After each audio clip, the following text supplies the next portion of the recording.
Welcome to Section 6, Making Music in the Browser by Integrating Audio. This section is all about audio. In the first video, we'll take an overview of audio processing in WebAssembly and look at a few of our options. In our second video, we'll learn how to play simple sounds in SDL, beeps. In our third video, we're going to start integrating sounds into our applications. We're going to start putting sounds into our Pong game.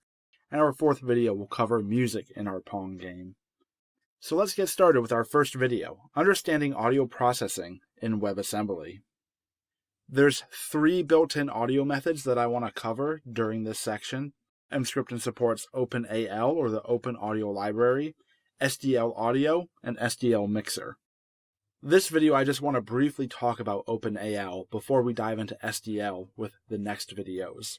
So OpenAL, or Open Audio Library, is a cross-platform audio API. It resembles OpenGL in terms of a programming model. If you're familiar with OpenGL paradigms, OpenAL will feel very much at home to you. And it's built into Emscripten. You don't have to pull in any sort of Emscripten ports or compile your own library or anything like that. You can go look at the Emscripten source code and see exactly how OpenAL is integrated. OpenAL is going to convert to a JavaScript library, which ends up calling the Web Audio API. The Web Audio API is an API for use in web browsers for sounds and music. Called by JavaScript, any audio library that compiles to Web Audio API should be usable in WebAssembly. So I'm just going to show you 3 examples throughout this section. Keep in mind there may be others out there as long as they work with the Web Audio API. And you can find more information in the link below. Let's go take a look at some example code that's shipped with Emscripten. I'm in the Emscripten tests folder, just like we were when we were looking at OpenGL examples in the last section.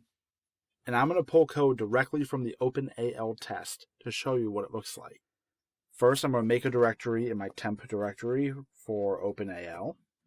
I'm going to copy OpenAL playback.cpp to temp/OpenAL. This test uses a WAV file, so I'm going to go copy that as well, sounds audio wave to temp OpenAL. Let's go to temp OpenAL here. I'm going to copy paste my compile command in, emcc OpenAL playback.cpp, creating an audio.html file. I preload my audio.wav file. It's optimized. I can em run it. And there, we just heard some tones that were generated from WebAssembly in our browser. Now let's go take a look at OpenAL playback to see how it's working. So here I have OpenAL playback.cpp.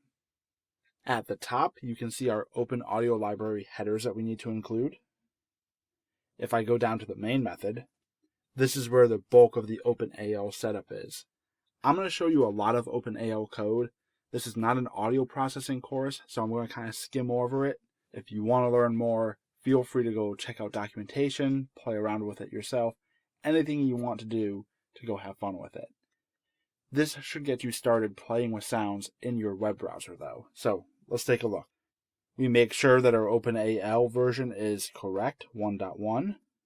We go open a device and then we go set up the context for that device.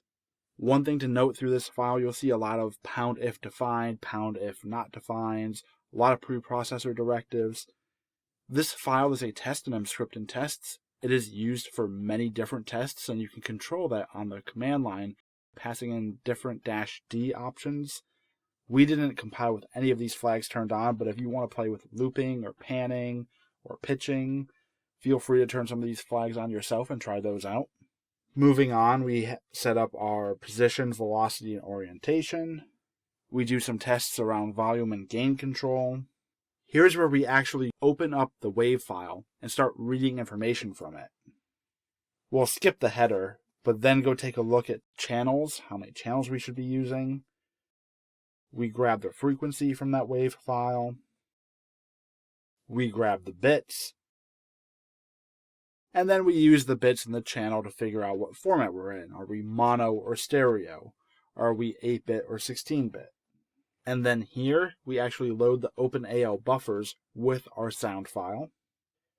We ensure that it's loaded correctly by making sure we can get the frequency, size, bits, and channel from that buffer. We create a source and make sure that it's in the initial state. and then we play that source, this will actually play our sound. We make sure we're playing. I'm going to skip over this next part because it's mostly just printing out debug information or handling different test cases. So let's just skip right over this.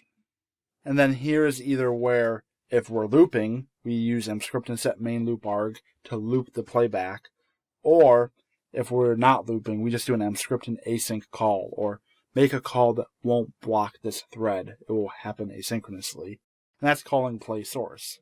Play source just gets our source, makes sure that we're playing, pauses the source and makes sure that it's paused, and then plays the source again to make sure that we're playing. If we're not looping playback, we just stop playing at the end of this function. So yeah, that's what you needed to get OpenAL playing sounds for you in your browser. Now, that's quite a lot of code. OpenAL is very, very powerful. But for the rest of this section, I'm actually going to go back to SDL because I find it's a little simpler, a little easier to play with for demo purposes.